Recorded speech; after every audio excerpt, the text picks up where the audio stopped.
دربار پر نہیں جا سکتی، اور اس طرح جا کر پھر پیر سے ملنا اور پیر سے جناب اپنے سر پر ہاتھ پھروانا ناجائز اور حرام اور جہنم میں لے جانے والا کام ہے۔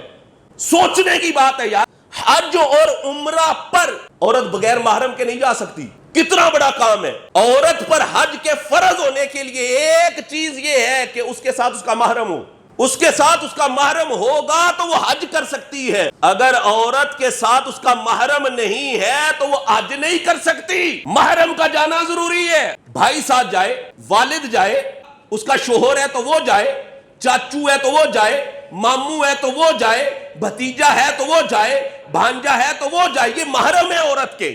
بغیر محرم کے عورت حج اور عمرہ نہیں کر سکتی۔ اگر بغیر محرم کے عورت حج یا عمرہ کے لیے جائے گی، قدم قدم پر گناہگار ہو کر واپس لوٹے گی۔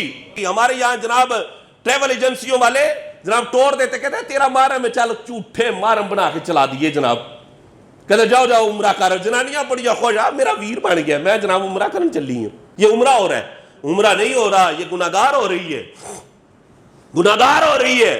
اور شور بھی بڑا خوش، میری جنانی عمرہ کرنے گئی ہے، کدے نال گئی؟ او ایسے ساڈا گوانڈی اودے نال گئی ہے جناب۔ خدا کا خوف کر، تو مر گیا، تو جانا اپنی بیوی کے ساتھ، اور تو مر گیا، تو جانا اپنی بیوی کے، تو نے جناب گوانڈی کے ساتھ ٹور دی ہے، اپنی بیوی محلے دار کے ساتھ ٹور دی ہے، شرم حیا کوئی نہیں ہے۔ تو یہ درباروں پر جو حالات چل رہے ہیں جناب، عورتیں جناب درباروں پر جا رہی، صرف درباروں پر جا ہی نہیں رہی، وہاں ملنگڑیاں بن کے تمالے ڈال رہی ہیں۔ کی ہو رہا ہے؟ تمال، اور تمال نہیں، رقص ہو رہا ہے، رقص ہو رہا ہے۔ کسی بھی دربار پر اگر ایسے معاملات ہو رہے ہیں تو سمجھ لو کہ اس دربار کا جو سجادہ نشین ہے، گدی نشین ہے، وہ پیر بننے کا اہل ہی نہیں ہے۔ درباروں پہ جو جو معاملات چل رہے ہیں اگر بغور دیکھا جائے تو یہ اہل سنت کے نظریے کے ہی خلاف ہیں۔ کسی بھی دربار کا طواف کرنا جائز نہیں ہے، کسی بھی دربار کا، حتیٰ کہ نبی کریم علیہ السلام کے دربار اقدس کا بھی طواف نہیں کر سکتے آپ۔ طواف صرف خانہ کعبہ شریف کا ہے بس، اس کے علاوہ کسی دربار کا طواف جائز نہیں ہے، بالکل جائز نہیں ہے۔ اسی طرح اگر کوئی دربار پر جا کے سجدہ کرتا ہے، جھکتا ہے وہاں پر جا کر، ناجائز ہے، حرام ہے۔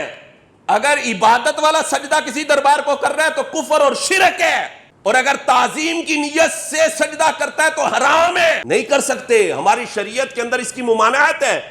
ہماری شریعت تو کہتی ہے کہ کسی کو سلام کرتے ہوئے حد رکوع تک نہیں جھک سکتے آپ۔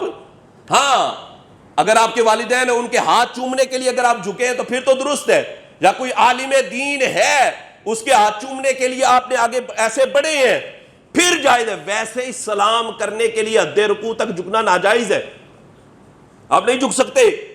اسی طرح جناب دربار پر چادریں ہوئے، انبار لگائے ہوئے چادروں کے، چادریں کہتے چڑھائی دو چادروں، چڑھائی، کیڑا ثواب ہے بھائی؟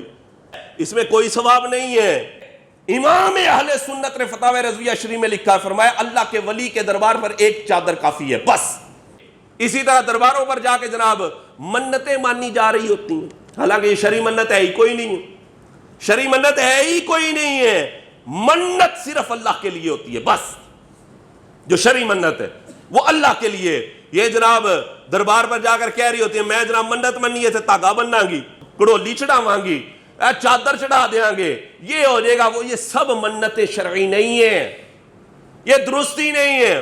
اور پھر جہالت دیکھیں ہمارے لوگوں کی، درباروں پر جا کے جناب تالے لگا آتے ہیں، آج منت پوری ہوئے گی تو میں تالا کھول لاں گا یا کھول لواں گی۔ زیادہ عورتیں اس طرح کی منتیں مان رہی ہوتی ہیں، دھاگے باندھے ہوئے ہیں، کسی نے چابیاں لٹکائی ہوئی ہیں، عجیب طریقے ہیں۔ بھائی اسلام میں اس کی اجازت نہیں ہے، اور یہ اہل سنت کے نظریے کے ساری خلاف باتیں ہیں۔ اہل سنت کا یہ نظریہ ہے ہی نہیں ہے۔